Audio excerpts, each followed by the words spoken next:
Bienvenue sur le podcast À la santé du cancer. Un podcast sans tabou au sujet du cancer, avec, comme vous avez peut-être pu l'entendre, 3 personnalités, 3 points de vue. Il y a tout d'abord Héloïse. Bonjour à tous, moi je suis l'ex-soignante Héloïse. J'ai longtemps accompagné des patients atteints de cancer et je suis désormais reconvertie dans le coaching et plus précisément le coaching spécialisé pour les soignants. Puis Betty. Bonjour à tous, donc moi je suis socio-esthéticienne et massothérapeute. Donc j'accompagne les personnes atteintes dans leur intégrité physique, psychique et ou sociale. Et donc je les aide à leur redonner une meilleure estime d'eux-mêmes. Et il y a moi, Swazik. Ancienne patiente, j'ai eu un lymphome de Hodgkin à 26 ans. Et aujourd'hui, je suis reconvertie en tant que coach spécialisée auprès des femmes en rémission d'un cancer.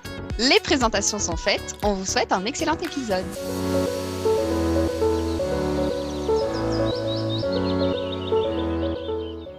Bonjour auditeuristes, ici la Swazik du montage. J'interviens dès le début de l'épisode pour vous inviter à aller écouter l'épisode 10, si ce n'est pas encore fait, sur la sexualité et le cancer, avant d'écouter cet épisode qui vient en complément.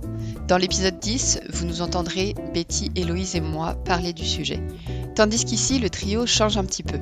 Je voulais aussi m'excuser pour les soucis de son qu'on a eu dans cet épisode-ci. J'ai essayé de rattraper autant que possible, mais c'était pas toujours facile. J'espère que vous apprécierez tout de même cet épisode. À bientôt. Bon matin, Héloïse. Bonjour. Et bon matin, Annabelle. Bonjour. Et là, ceux qui nous écoutent potentiellement se disent Swazik se trompe de prénom, il y a un problème. Ou alors le trio a changé, mais non. Malheureusement, Betty ne peut pas être avec nous aujourd'hui. C'est pas forcément évident de se rejoindre à 4 parce qu'aujourd'hui, on a une invitée spéciale et on est aussi un peu entre guillemets en retard dans nos délais parce que cet épisode sort mi-décembre alors qu'il aurait dû sortir fin novembre. Mais justement, on préférait sortir en retard et avoir un épisode avec Annabelle. Donc, bon matin Annabelle. Bon matin. Est-ce que tu veux te présenter pour commencer, justement, savoir de quoi on va parler aujourd'hui? Bien sûr, avec plaisir. Merci d'abord de l'invitation à participer à ce podcast-là qui traitera de la sexualité et le cancer. Donc, je suis Annabelle Marsan et je travaille comme sexologue, clinicienne et psychothérapeute en oncologie depuis 2014 dans un hôpital, un centre de cancérologie de la Rive-Sud de Montréal au Québec. Si jamais on avait des gens qui écoutaient en France, moi, je suis à 6000 kilomètres. Je travaille auprès de personnes atteintes de cancer ou qui ont été atteintes de cancer et qui sont dans l'après-traitement, donc en train de récupérer au niveau de leur qualité de vie. Ça recouvre une grande période. Oui, puis en fait, dans ma pratique, je travaille dans une équipe interdisciplinaire avec d'autres professionnels, donc avec des travailleurs sociaux, avec des psychologues, avec des médecins spécialistes, donc oncologues, radio-oncologues, infirmières pivots. Le service d'oncosexologie, il est offert aux patients dès l'annonce d'un diagnostic.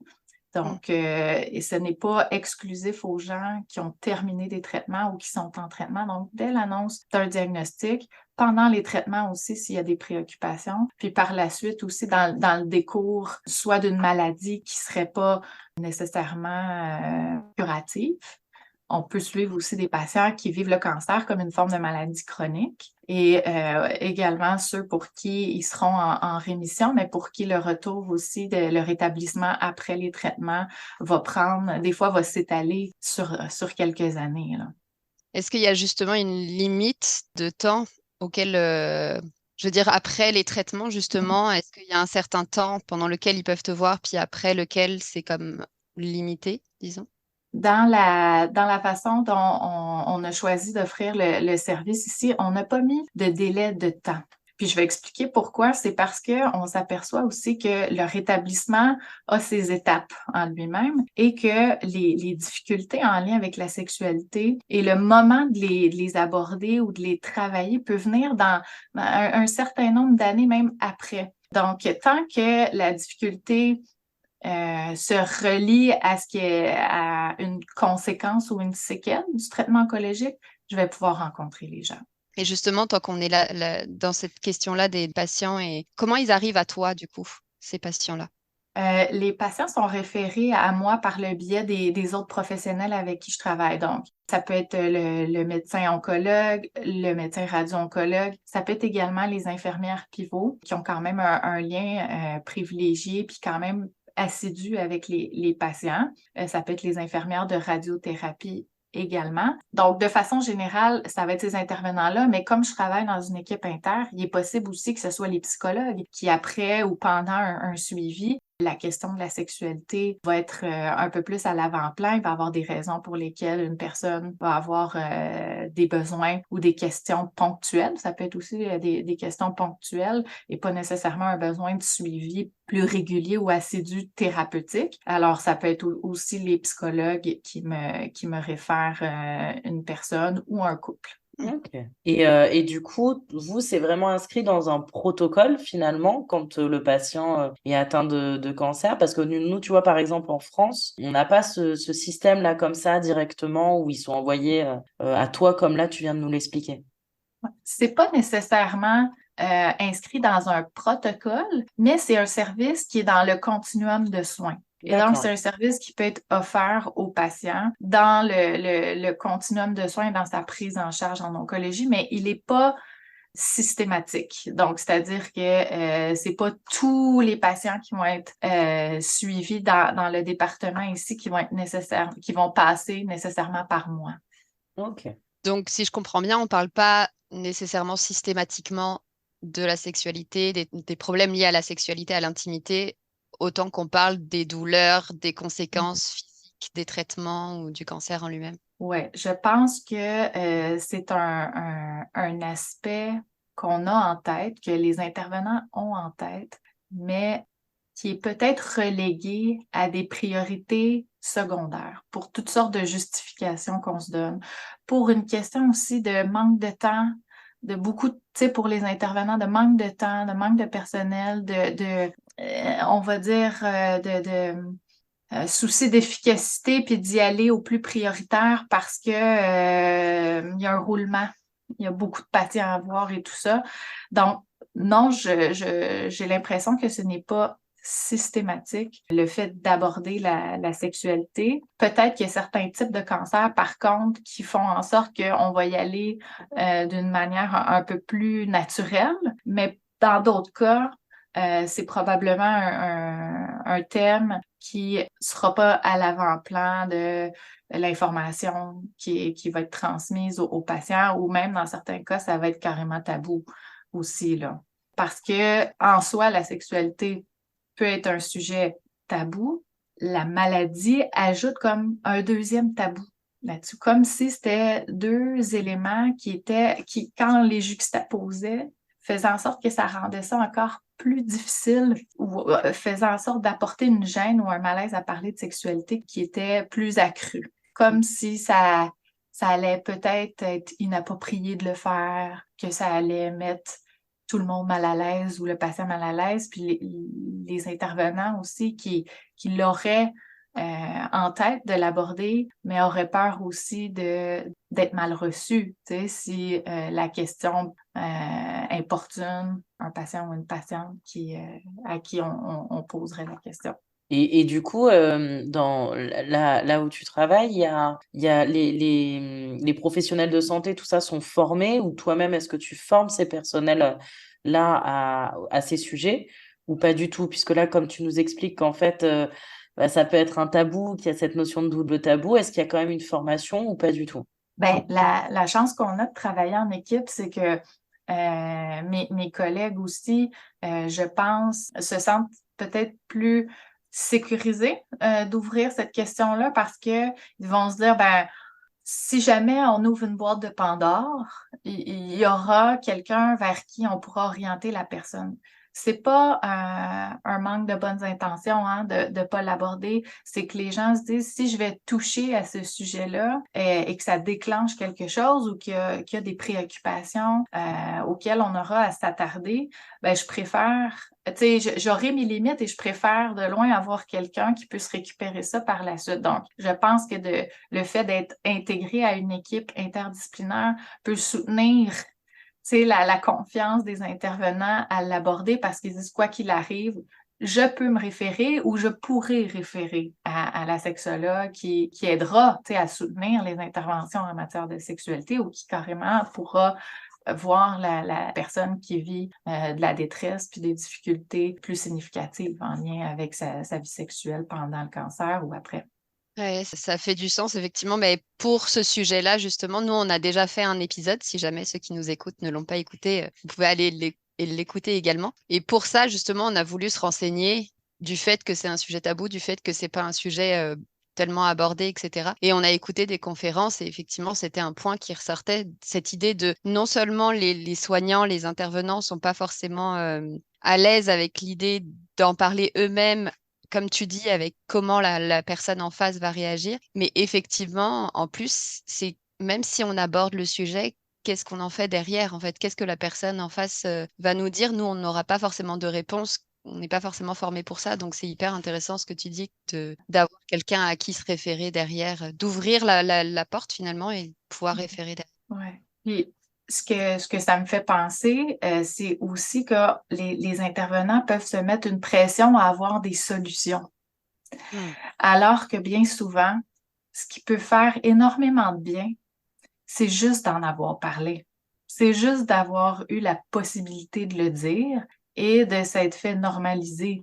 Et pas nécessairement l'idée d'apporter une solution à tout, mais d'avoir une écoute bienveillante, d'offrir un espace où déposer ça et le recevoir puis le normaliser peut faire énormément de bien puis soulager bien des anxiétés qui peuvent être liées à comment le cancer affecte la vie sexuelle, la vie relationnelle. Donc, j'ai beaucoup d'empathie pour les intervenants et mon message est de leur dire pas toujours être nécessairement se mettre la pression des solutions, le fait que soyez juste dans une écoute de ce qui se passe pour la personne va être soulageant pour eux.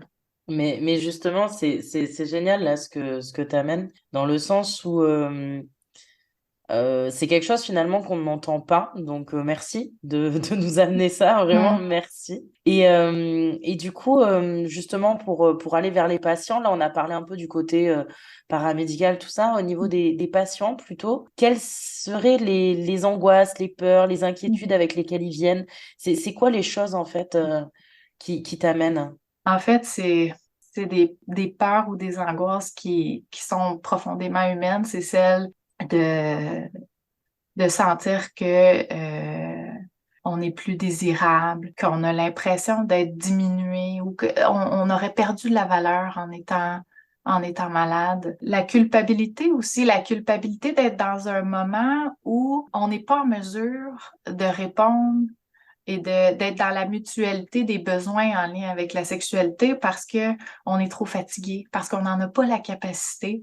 Et donc, si on est en relation, quelle qu'elle soit, que ce soit dans une relation qui dure depuis longtemps, un début de relation ou même des fréquentations qui peuvent être occasionnelles, c'est de sentir qu'on n'est peut-être pas à la hauteur de ce que l'autre aurait besoin.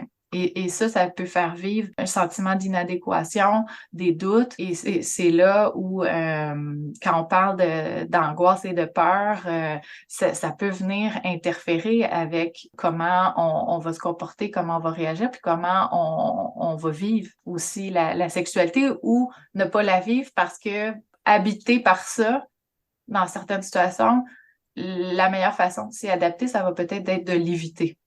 Et tu vois une différence entre hommes et femmes ou pas du tout? Dans les sujets que les hommes et les femmes peuvent aborder, tu vois une différence ou pas du tout? Ben, si on en vient aux peurs, aux inquiétudes, là, après ça, c'est plus une question de homme ou femme, c'est une question de comment l'être humain se construit en relation. Et puis la peur de l'échec, qu'on soit un homme ou une femme, on peut la ressentir. Le sentiment d'inadéquation va peut-être se dessiner ou se manifester différemment, mais il va être là aussi. Donc, quand là, je dis descendre, hein, quand on descend dans les angoisses, dans les peurs, souvent, ça va être de l'ordre de l'estime de soi et de comment on est en relation aussi. Hein? Fait que dans tous les cas, il va y avoir... C'est la manifestation, en fait, qui va être différente, mais je pense qu'au cœur de ça, ça devient des angoisses humaines. Au final, effectivement, on parle en général, en tout cas dans le coaching. Je sais pas si Héloïse, tu as déjà entendu parler de ça, mais qu'il y avait cinq peurs. Il me semble que c'est cinq, hein, de mémoire, dis-moi si je me trompe. Mais cinq peurs finalement différentes chez tous les humains, mais effectivement, il y a différentes manières derrière de les exprimer. Et donc, on peut voir deux personnes, on a l'impression qu'elles ont des angoisses différentes. Puis finalement, comme tu dis, quand on descend, quand on creuse, ben, on se rend compte que finalement, c'est la même peur qu'ils ont, quoi. Ben oui. J'ai entendu aussi des gens m'exprimer dans leurs mots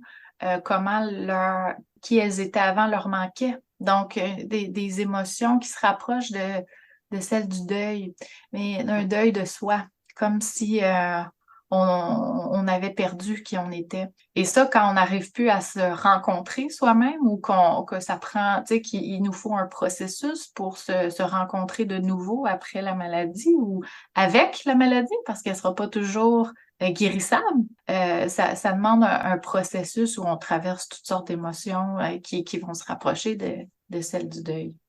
Tu prêches une convaincue.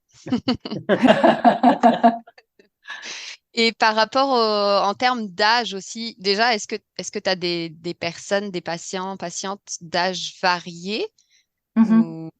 Oui, Ok, oui. La maladie est cruelle et touche tout le monde. bien sûr. Ouais.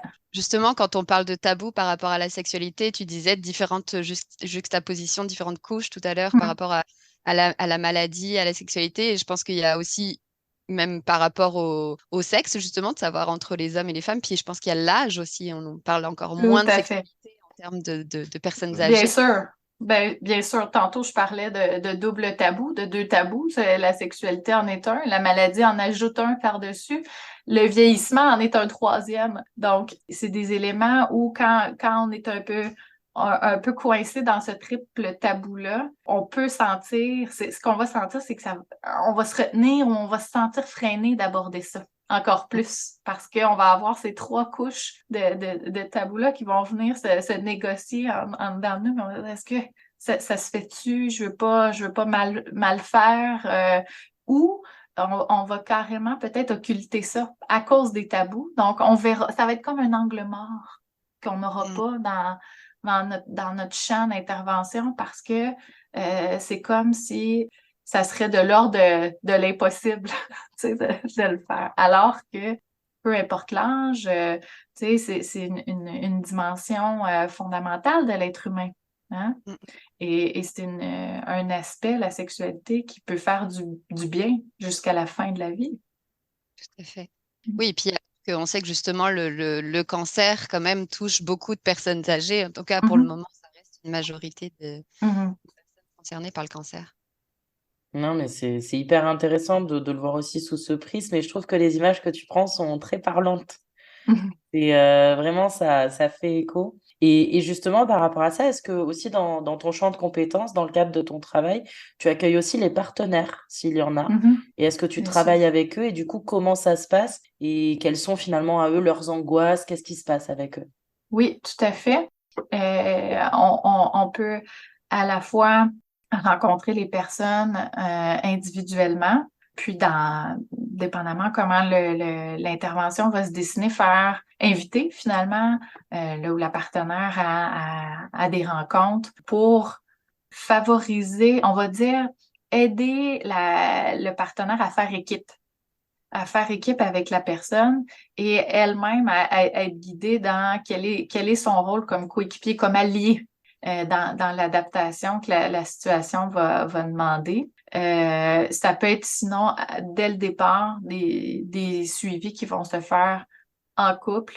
Donc, c'est flexible, c'est souple. Dans les deux cas, ça se fait. Les deux manières d'approcher l'aspect relationnel puis l'intervention au niveau relationnel se fait. Et du coup, c'est quoi les inquiétudes, les angoisses qu'ils peuvent te partager? Les angoisses des partenaires elles vont être de l'ordre une crainte de mal s'y prendre.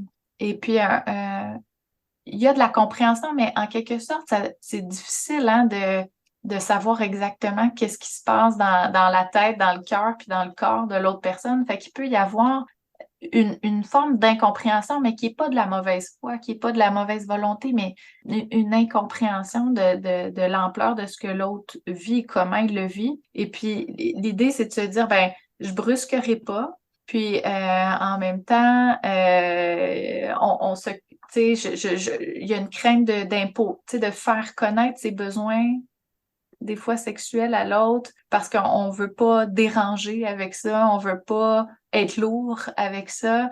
Fait il peut s'installer quand même un certain malaise avec ces questions-là parce que on veut pas être rejeté. Il y a personne qui veut être rejeté, tu sais.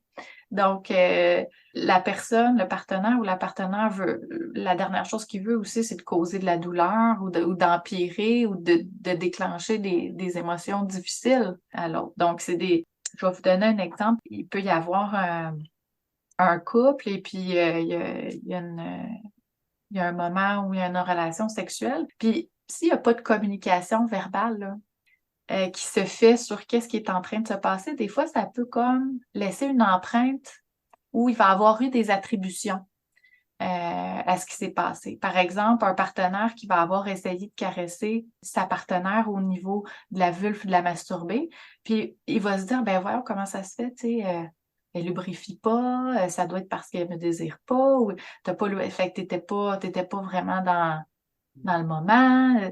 Mais tout ça va se faire à l'intérieur de la tête d'une personne, mais ça ne sera pas nécessairement verbalisé ou nommé comme ça. Fait qu'il y a des attributions qui vont pouvoir se faire, alors que ce qu'on sait, là, c'est que des traitements de chimiothérapie, ça assèche la muqueuse buccale, mais ça assèche aussi la muqueuse génitale. Donc, la sécheresse vaginale, c'est pas dû à une détérioration des sentiments amoureux ou du sentiment ou à la qualité des caresses ou tout ça. C'est relié à une altération au niveau du fonctionnement physiologique.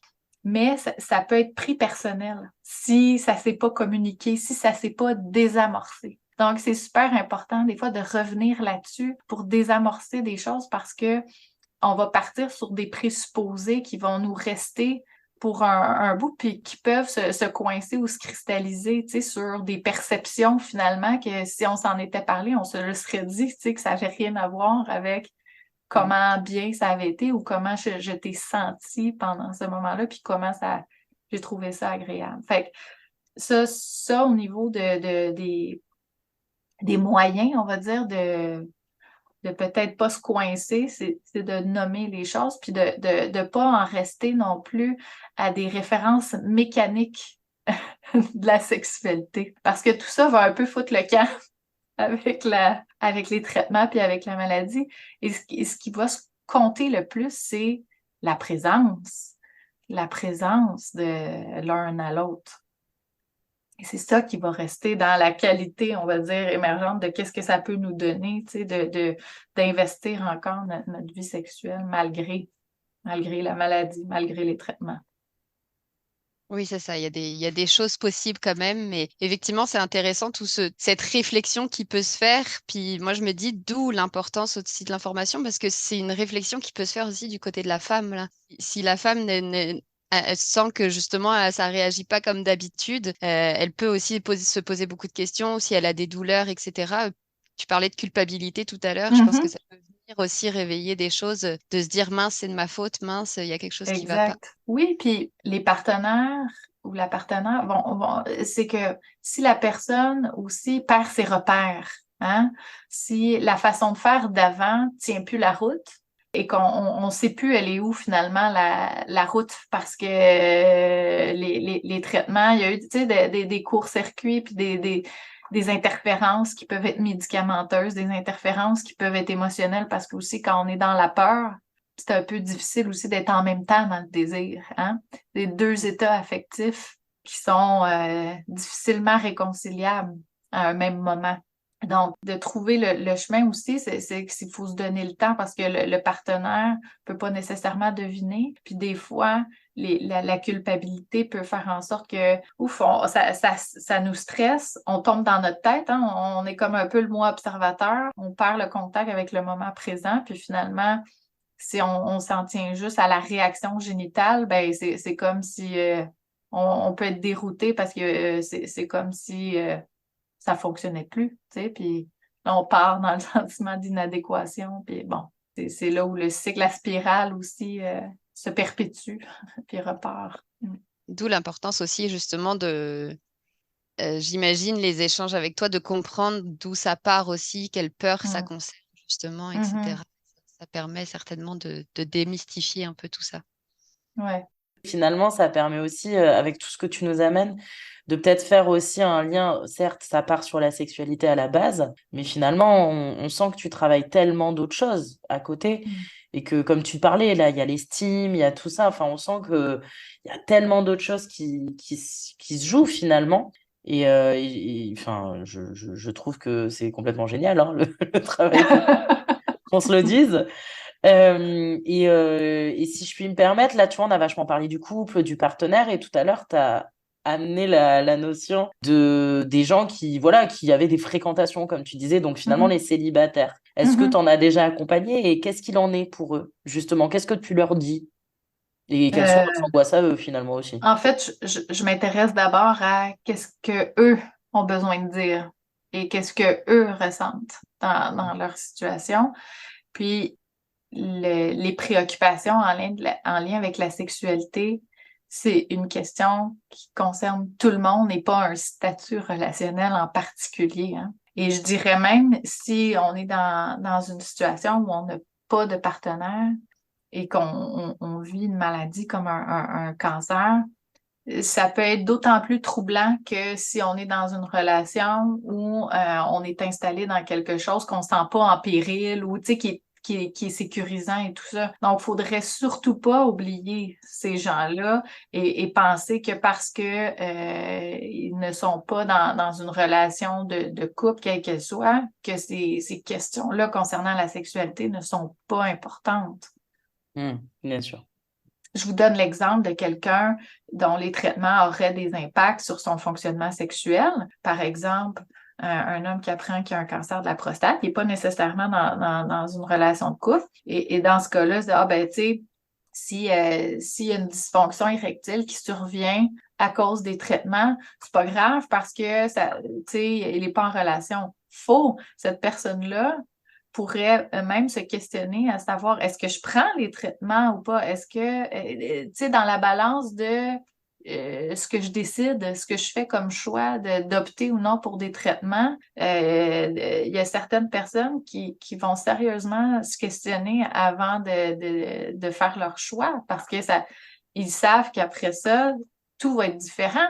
Tout va être différent dans comment on va se choisir un partenaire. Est-ce que je vais finir seule? Parce que c'est la crainte, c'est une angoisse humaine aussi de se dire je veux pas finir seule, je veux pas être rejetée, mais c'est difficile de s'imaginer que après ça, on puisse rencontrer une personne qui nous accepte telle qu'on est. Et ça, c'est une angoisse qui peut être omniprésente. Mais c'est ça, il y a des recherches qui montrent comme quoi justement être en couple dans cette période-là reste quand même justement j'allais dire un avantage, c'est pas le terme que je cherche, Comme un mais facteur de protection un peu. Ouais. exactement, merci. Mm. Donc effectivement, d'où l'importance aussi d'apporter ce soutien-là aux personnes qui sont célibataires, qui sont pas en couple et effectivement qui ont d'autres questionnements et d'autres choses qui peuvent venir, quoi. Mm. C'est ça, les rencontres qu'on peut faire avec une sexologue comme toi, ne se limite absolument pas ni aux jeunes, ni aux personnes qui sont en couple. On s'entend, c'est Ouais. vraiment, c'est très large, c'est pour tout le monde. Oui, ben, Pour parce tout, que c'est une dimension de l'être humain. c'est ça. Mm, mm. Justement, je voulais profiter de cet exemple par rapport au cancer de la prostate. Ça faisait partie de mon coup de gueule, surtout, dans l'épisode où on était toutes les trois sur la sexualité. Ça, je ne sais pas si tu vas savoir pour ici, mais en France, il y a une inégalité là-dessus parce que les hommes qui sont notamment touchés par le cancer de la prostate ont derrière des médicaments justement pour les troubles érectiles qui sont pris en charge par l'assurance sociale, par la sécurité sociale. Mhm. Tandis que les femmes qui vont être justement touchées par la sécheresse vaginale, etc., par les effets Mhm. secondaires des traitements ou d'une ménopause liée au traitement ou en tout cas liée à leur monothérapie ou liée au chimio, ne vont avoir rien de pris en charge financièrement. Est-ce Mhm. que tu sais ce qu'il en est ici et comment ça se passe par rapport à ça? Ben, ici, tout ce qui concerne, on va dire, la couverture de traitement en lien avec la santé sexuelle, c'est pas couvert. Fait qu'il y a une justice entre les hommes et les femmes parce que ça sera pas couvert. Donc, le Cialis, le Viagra peut être prescrit, mais il y a la couverture d'assurance, quand il y en a une, souvent, va pas rembourser les médicaments pour traiter des dysfonctions érectiles. Pas plus qu'il va y avoir d'un remboursement, disons, pour des hydratants vaginaux. Par contre, si pour une personne dont il n'y a pas de contre-indication, par exemple, à utiliser une crème à base d'estrogène pour appliquer localement au niveau du vagin, tu sais, quand il y a une carence en estrogène qui affecte la condition génitale, ça, par contre, ça va être couvert parce que ça rentre dans la catégorie ordonnance médicaments. Mais gel et traitements, par exemple, au laser qui sont nouveaux, là, plus au Québec, donc on commence à entendre parler pour traiter l'atrophie puis la sécheresse vaginale. Il n'y a pas de couverture ici pour ça. Ok. Oui. Et justement, on en profite pour rebondir sur ça, puisqu'on bifurque sur le sujet. Est-ce que toi, tu sais les précautions à prendre et si tu peux les transmettre à ceux qui nous écoutent selon les différents traitements, par exemple chimio, hormonaux ou radiothérapie, quelles sont voilà, les précautions à prendre et au travers aussi des retours de tes patients? Ben, en fait, souvent, quand il y a des traitements de chimiothérapie, l'intervention qui va être faite au niveau de la sexualité, qui va être des fois la première et la seule, tu sais, qui va être faite, c'est qu'on leur annonce que pendant des traitements de chimiothérapie, puis là, tu sais, le registre est large, hein, de traitements de chimiothérapie. Il y a des bibles assez épaisses, des types de traitements. Ce que je vais dire en ce moment, je garde une réserve parce qu'il faut valider le tout avec ces spécialistes, hein. Donc, on va, s'il y a matière à faire des mises en garde, c'est vos oncologues qui vont le faire. Mais les traitements de chimiothérapie, on va vous recommander de porter le préservatif dans les jours qui vont suivre un traitement qui est intraveineux parce qu'il peut rester des résidus de chimiothérapie dans les sécrétions vaginales ou dans le sperme. Il peut en avoir, mais très peu dans la salive. Donc, il n'est pas nécessaire de se tenir à distance et de s'empêcher de s'embrasser, là. Hein? Il peut y avoir des prescriptions de câlins et de baisers qui se font quand même, mais des fois, ça jette quand même un froid parce qu'il y a des gens que ça fait belle lurette qui n'ont pas eu à utiliser, qui n'ont pas utilisé le condom. Là, la mise en garde fait comme, oh mon Dieu, il y a quelque chose tu sais, je suis toxique ou, tu sais, une impression de je veux pas nuire à mon partenaire, tu sais, je veux pas qu'il soit en contact avec de la chimio, qui est une substance cytotoxique. Donc ça, tu sais, dans le décours des traitements, ça peut être une étape qui provoque une abstinence des fois, puis c'est dur. Des fois, il y a comme un retour qui est pas nécessairement si naturel que ça, qui se fait après avoir choisi une abstinence qu'on comprend tout à fait, là, tu sais, aussi, puis qui est reliée à de la fatigue, puis un état de diminution de ses capacités quand on reçoit, tu sais, la chimio. Pour ce qui est des autres pratiques, parce que souvent, on fait référence à des pratiques phallo-vaginales, pénétration pénis, mais c'est comme si c'est une consigne qui est plutôt limitée par rapport à la diversité des pratiques que les gens peuvent avoir. Fait que souvent, les questions que j'ai, c'est on me fait peur ça, mais qu'est-ce qu'il y en est? Du sexe oral, tu sais, la possibilité de faire des fellations, des cunnilingus. Et ça, souvent, il y a comme une espèce de silence qui se fait, mais moi, ce que je dirais pour orienter les gens, c'est que la personne qui serait sous traitement, qui recevrait du sexe oral, ce serait les mêmes précautions à prendre. Donc, peut-être, on parle de la digue dentaire, là, tu sais, qui est une forme de protection barrière ou tout ça, ou des fois juste utiliser la masturbation au lieu de la stimulation orale génitale, mais c'est dans les quelques jours qui suivent, hein. Donc, si vous n'avez pas un rythme ou une séquence de traitement qui vous met sur une chimio en continu, ça va être juste sur des périodes. Après ça, vous recommencez à faire comme vous voulez. Pour la radiothérapie, il n'y a pas de contre-indication comme telle. à moins que votre médecin vous en fasse part. Par exemple, si on reçoit des traitements de curithérapie au niveau gynécologique, il est probable que votre médecin vous dise d'éviter les rapports, les relations sexuelles pendant le traitement ou pour les quelques semaines après. Ils vont vous spécifier ça parce que la zone génitale, de toute façon, va être inflammée. Il faut lui laisser le temps de guérir aussi. Fait que ça, ces contre-indications-là ou ces recommandations-là vont vous être données par votre médecin spécialiste s'il y en a. Puis, dans certains types de traitements aussi, le système immunitaire va être très, très, très, très affaibli.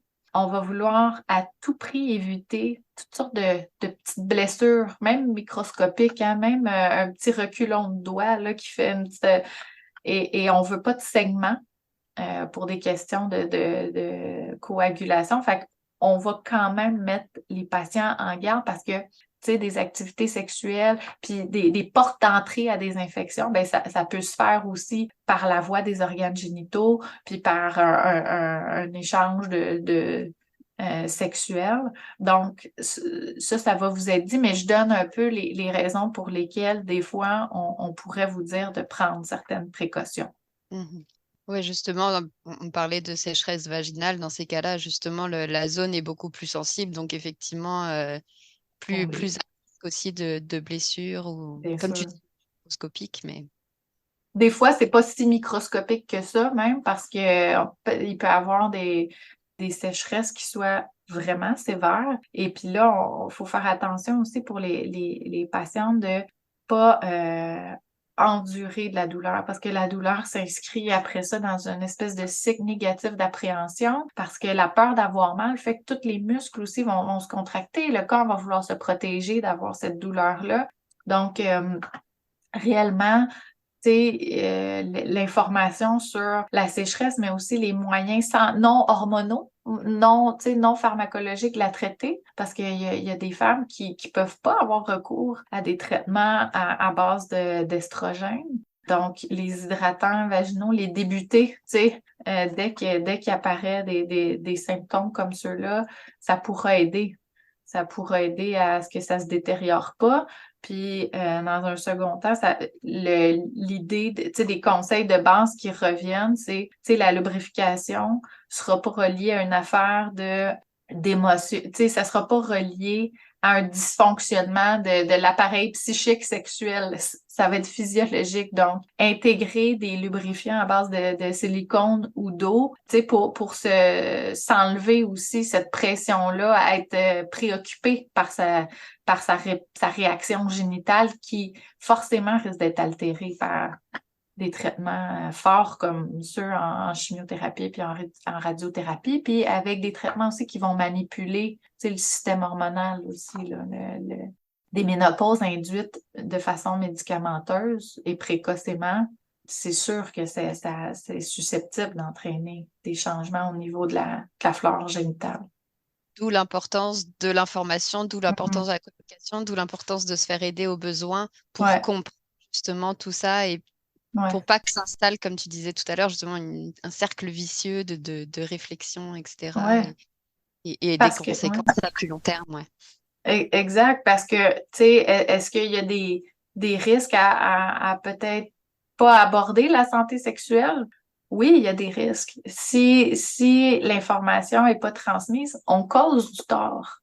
Donc, l'importance de transmettre l'information, c'est qu'on ne nuit pas en donnant de l'information, on aide en quelque part. C'est de ne pas la donner qui nuit. Et des fois, ne pas l'avoir donnée, puis que des difficultés se cristallisent, parce qu'une difficulté en lien avec la sexualité, c'est démontré que ça va avoir des impacts sur le fonctionnement au niveau de la santé mentale en général. Plus il y a plus on cumule de difficultés sexuelles, de dysfonctions sexuelles, plus on risque de voir quelqu'un qui, sur le plan de la santé mentale et du fonctionnement, va être vulnérable, puis peut vivre des perturbations. Donc, c'est là aussi l'importance de l'aborder, puis ce qu'on risque de soutenir aussi en le faisant. Là. C'est pas ce qu'on risque, mais ce qu'on a avantage à soutenir pour aussi le favorisement du rétablissement, parce qu'un rétablissement qui qui est truffé de difficultés, c'est un rétablissement qui est plus long et ralenti, tu sais. Mais c'est hyper important là ce que tu viens de dire, vraiment Mm. la phrase est assez dingue. Et justement, pour rebondir sur ça, ce serait quoi tes conseils, toi, pour justement préserver la communication, l'intimité dans la sexualité d'un couple ou plusieurs partenaires? Mais quels conseils tu donnerais aux gens par rapport à ça et à cette notion de communication, d'information? Pour les conseils sur la communication, moi, je dirais posture de bienveillance et d'empathie l'un vis-à-vis l'autre. Nommez ce que vous ressentez.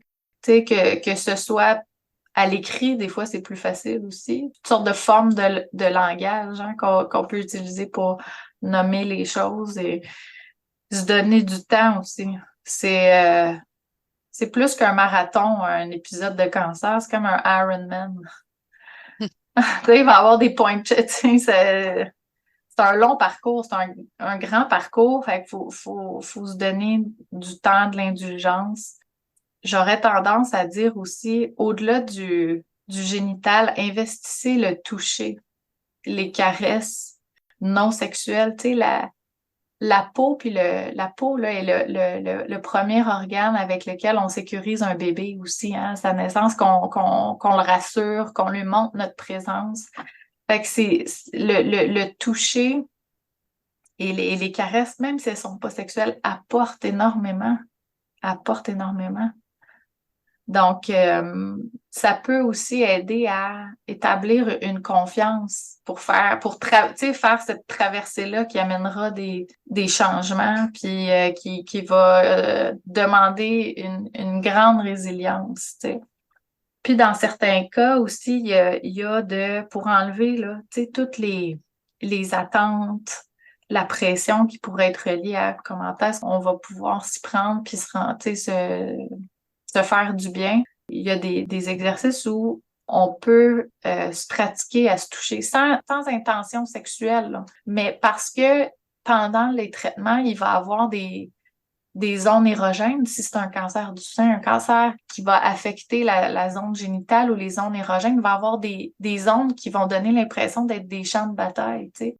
Ça peut être difficile d'être dans une énergie sexuelle quand il y a des zones érogènes où les sensations ne sont plus là ou sont altérées.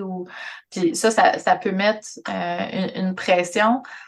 Mais de s'apprivoiser tranquillement, de toucher, d'apporter, c'est ça, une espèce de douceur à ça, de prendre ça avec une espèce de bienveillance, puis de juste se permettre de se donner le temps d'y aller à son rythme, ça peut aider à passer à travers. L'idée de la confiance est vraiment importante, là. Bien sûr. C'est effectivement là aussi d'être à l'écoute l'un de l'autre, j'imagine, parce que justement, autant d'un côté, on parlait par exemple le cancer du sein, etc. La femme peut avoir du mal à se réapproprier son corps, peut avoir justement peur de toucher cet endroit-là ou pas être prête, etc. Et en même temps, peut-être que le partenaire en face, lui, peut-être que ça le dérange pas nécessairement, mais effectivement de pas j'imagine de trouver un peu un équilibre dans tout ça, de pas forcer la chose par rapport à la femme, de pas forcément, c'est ça, bah ouais, d'être vraiment à l'écoute autant de l'un que de l'autre, quoi, quelque part. Tout à l'heure, je disais, tu sais, des fois, nommer, c'est tellement intéressant. Il y a des patientes, par exemple, qui vont dire, j'ai l'impression que depuis que j'ai été opérée, c'est comme si on donnait moins d'attention au sein qui était soit pas reconstruit ou reconstruit. Puis finalement, il y en a qui disent, ben, mon nouveau sein aussi a besoin d'amour. Il vit quelque chose, tu sais, donc faudrait pas l'ignorer. Ou il y en a pour qui l'approche de là, pour un temps, les seins, ça sera pas une zone. Mais le corps, il y a plein d'autres zones érogènes aussi où les sensations vont être agréables, vont faire du bien. Donc, investir plus largement et se le dire, tu sais, si finalement, il y a des zones qui ne sont plus des zones pour un temps ou peut-être pour un long moment.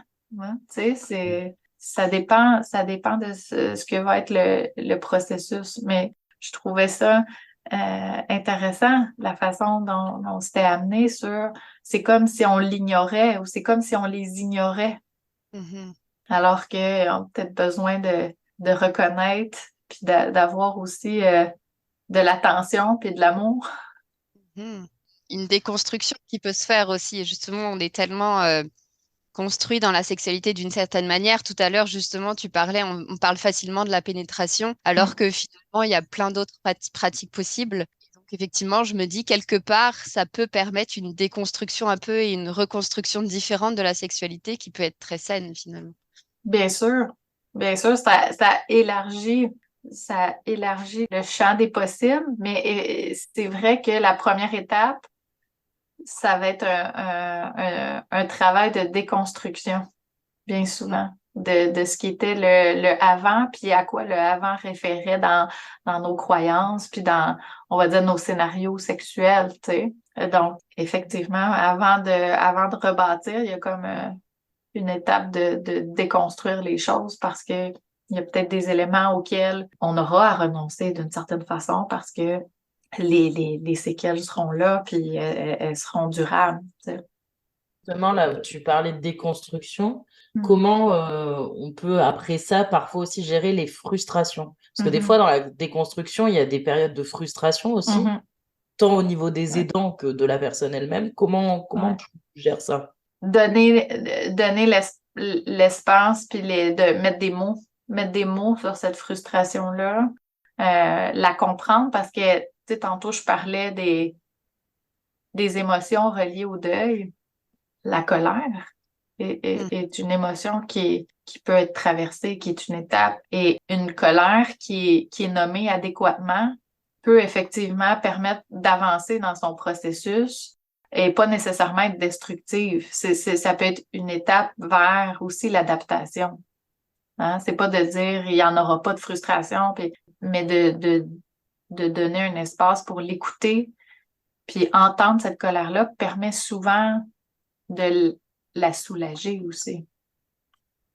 Je Ok. trouve ça intéressant de le voir comme une étape, justement, pas comme, Mhm. enfin, d'apprendre à pas prendre ça personnel et de pas se culpabiliser, pas de se mettre la Ouais, pression, mais effectivement, se ouais, dire ça fait partie de ce qu'on traverse, quoi, quelque ben part. oui. Puis dans une relation où la sexualité est mature, ben c'est sûr que la personne qui est la partenaire, mais qui n'est pas atteinte du cancer, va être capable pour un temps d'accepter que ses besoins ne soient pas répondus sans nécessairement se sentir frustré. Hein? C'est comme une étape aussi dans la maturité relationnelle que d'être capable de mettre ses besoins en veilleuse pour un temps, hein? Puis de s'en occuper par soi-même parce que dans une relation, l'autre ne peut pas être responsable à 100% de nos besoins, c'est impossible. Oui, même en dehors de la maladie, pour le coup. En plus. Je pense qu'on se rapproche tranquillement de la fin. On voit à quel point justement la profession de sexologue est importante dans l'accompagnement de la maladie, en l'occurrence du cancer. Est-ce que tu peux nous dire à quel point, du coup, toi et tes collègues, vous êtes présents finalement dans les services d'oncologie, en l'occurrence au Québec? Ben, c'est ça, avant de vous parler, je suis allée voir les statistiques tu sais, provinciales sur le cancer, puis je m'écrivais qu'en 2022, au Québec, il y avait eu 58 400 personnes qui avaient été diagnostiquées, nouvelles personnes diagnostiquées avec le cancer. Puis je me disais, ça fait beaucoup de personnes pour le peu de sexologues qui se retrouvent dans les centres de cancérologie. Il est certain qu'on peut aller consulter hein, des sexologues au privé et il y en a parmi eux qui ont une connaissance de l'aspect du cancer et de ses impacts. Mais dans le système, on va dire, public intégré aux soins de santé, c'est souvent des centres tu sais, spécialisés et dans des villes centrales, là, c'est-à-dire que souvent, en région, tout ça, il n'y aura pas nécessairement accès à un sexologue. Fait qu'on est peu. Je sais que au Québec, je dénombre dans les centres hospitaliers, là, peut-être trois, mais trois, quatre avec des postes qui sont pas nécessairement à temps complet. Mais bon, on fait le ratio rapidement. Ça fait des intervenants qui sont plutôt rares pour Mm. la population touchée par le cancer. Ouais. C'est Ok, vraiment pas beaucoup. non. J'imagine que tu manques pas de travail. Non, Ça effectivement. m'étonne. Ouais. Par rapport à ça, je voulais aussi savoir, les sexologues, là, toi, donc tu es psychothérapeute. Mhm. en- en- est-ce que c'est souvent le cas de ces sexologues-là, de quelques sexologues, ou est-ce qu'il y a d'autres spécialités qui sont avec? En fait, au Québec, on peut être sexologue et faire de la relation d'aide. Et on peut être sexologue et psychothérapeute parce que pour être psychothérapeute au Québec, il faut avoir un permis qui soit délivré par l'Ordre des psychologues du Québec. Donc, souvent, c'est par le biais d'une maîtrise en sexologie clinique. Il y a d'autres voies là, pour y arriver, mais je vais au plus commun. On va dire, un poste comme le mien, il était demandé que il y a aussi le volet clinique psychothérapie. Mais dans des centres, tu sais, des sexologues qui pourraient travailler en relation d'aide peuvent apporter une aide là, sexologique à des gens qui seraient touchés par le cancer. Mais dans le milieu hospitalier et à ma connaissance pour les collègues que je sais qui travaillent comme moi dans des centres de cancérologie, ils sont également psychothérapeutes. Mais quand on sait que justement tu vas travailler plus profondément, que tu vas creuser davantage, effectivement, c'est quand même Mhm. important. Ça C'est se sûr comprend. que oui, c'est ça. Puis tous les patients que je rencontre ou qu'on voit en oncologie ne vont pas requérir de sexothérapie, hein. Il y en a pour qui ça sera des rencontres d'information et de soutien ponctuel. Il y en a pour qui ça va être un suivi d'accompagnement. Et puis, il y en a une petite tranche aussi où ça va être des suivis qui vont aller plus en profondeur parce que les difficultés requiert, tu sais, on offre une sexothérapie médicale. Donc, c'est la palette de services, tu sais, qui doit s'adapter aux besoins aussi de la personne qui consulte. Oui, bah, selon l'éducation de la personne, selon la personnalité, selon Mhm, justement le tabou qu'on peut avoir par rapport à ça, j'imagine que mhm, ça change la donne. bien sûr.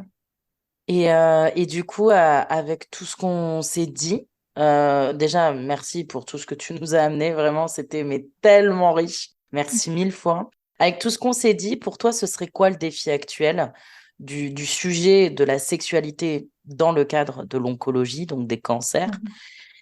Et si tu es OK, terminer par finalement le message que tu souhaiterais faire passer au travers de ce podcast. Ben, en fait, je dirais que la sexualité, si on prend une posture d'ouverture et de non-jugement, peut être une manière d'être dans la résilience aussi pendant la maladie ou après. Parce que ça peut être une voie, puis ça peut donner une fonction pour se faire du bien, pour oublier la maladie, pour se vivre autrement que juste comme une personne malade. Et puis pour les patients, le message que j'ai envie de leur laisser, c'est au niveau de la bienveillance puis de l'indulgence, posez vos questions. On devrait jamais vous faire sentir mal de le faire, hein.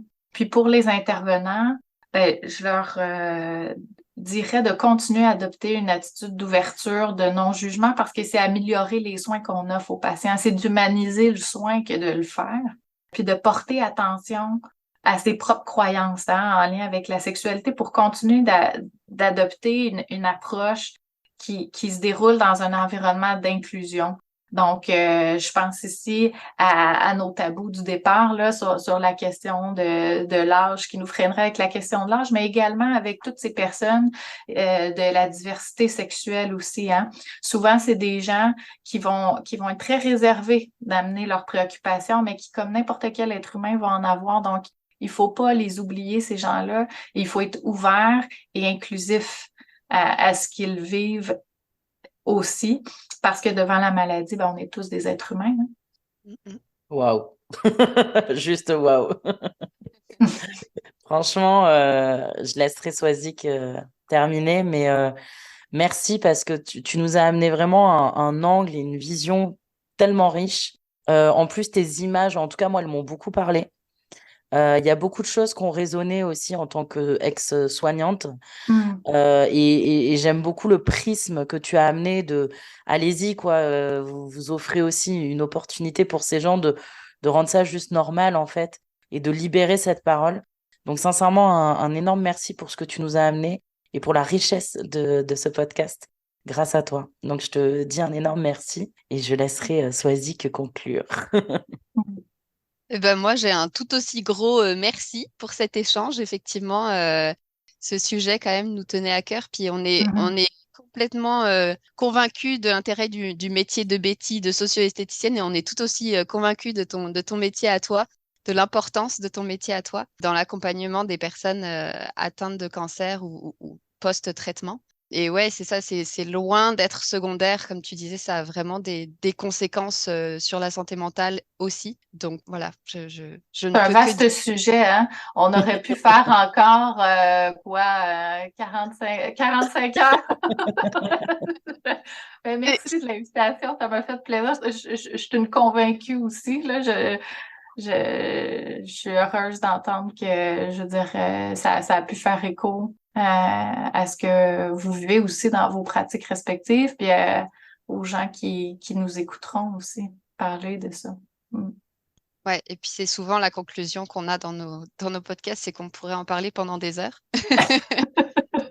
Peut-être qu'on te réinvitera si les gens, ben d'ailleurs, c'est une bonne chose s'il y a des gens, les gens qui nous écoutent, s'il y a des questions, des choses qui vous viennent par rapport à ça, n'hésitez pas. Puis si on voit qu'il y en a suffisamment, on va dire, pour faire un autre épisode, on le fera avec plaisir. Mm. Et donc sur ce, on a une petite habitude à la fin de notre podcast, c'est qu'on lève notre verre. À la santé du cancer. Santé. Santé. Comment on dit au Canada? Chin chin, non, on dit pas chin chin, on dit quoi? Chin chin. Allez, chin chin. Ouais, mais j'ai pas l'accent, moi.